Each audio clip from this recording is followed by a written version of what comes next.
Harry demands to know where Sirius is.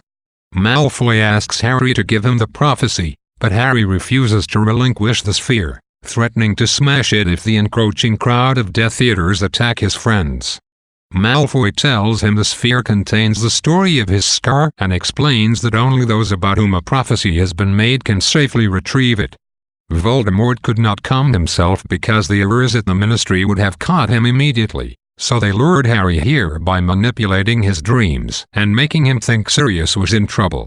At Harry's signal, the students use their wands to shatter the rows of spheres. Harry sprints from the chamber, gripping his prophecy. The Death Eaters follow. Hermione is stunned by a Death Eater and falls to the ground. Neville's nose is broken in the fray. Ron falls under some sort of lunacy spell, and Ginny's ankle is broken by a Death Eater. Dragging Hermione, they keep moving, but 5 Death Eaters corner them in the brain room. The brain jar bursts open, and Ron picks one up.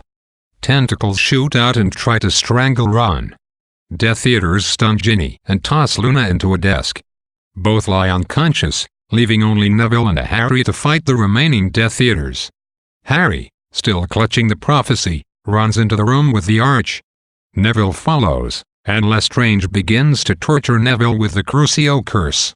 Suddenly, Sirius, Lupin, Moody, Tonks, and Kingsley appear. Sirius yells for Harry to take Neville and the prophecy and run. As Harry attempts to grab Neville, the prophecy slips from his robes and cracks open. Dumbledore appears and corrals the Death Eaters. Lestrange, dueling with Sirius, sends a jet of red light right into his chest, and he falls through the curtains. Harry runs to the Arch, but Lupin holds him back. Lupin tells Harry that Sirius is gone. Harry refuses to believe that Sirius is dead. He spots Lestrange and runs after her, vowing to avenge Sirius's murder. He catches up to her in the atrium. Harry shouts at Lestrange that the prophecy is gone and that she will have to kill him. Voldemort and Dumbledore appear. Voldemort strikes Dumbledore, but Dumbledore's bird, Fawkes, takes the blow. Voldemort disappears, and Harry's scar bursts open. Voldemort uses Harry's voice to speak to Dumbledore, asking Dumbledore to kill him by killing Harry. Suddenly, Harry feels Voldemort leave his body, and he crumples to the floor. Harry learns that Voldemort had grabbed Lestrange and is separated from the Ministry. Cornelius Fudge runs in, confused. He demands to know what has happened, and Dumbledore promises to tell him after he sends Harry back to Hogwarts. Still stunned, Dumbledore gives Harry a portkey and Harry whizzes back to Dumbledore's office. Dumbledore meets Harry in his office. Harry is visibly upset about Sirius's death. Dumbledore tells Harry this pain is his greatest strength. Dumbledore admits it's his own fault that Sirius is dead because he never told Harry the whole truth about his scar. Dumbledore explains.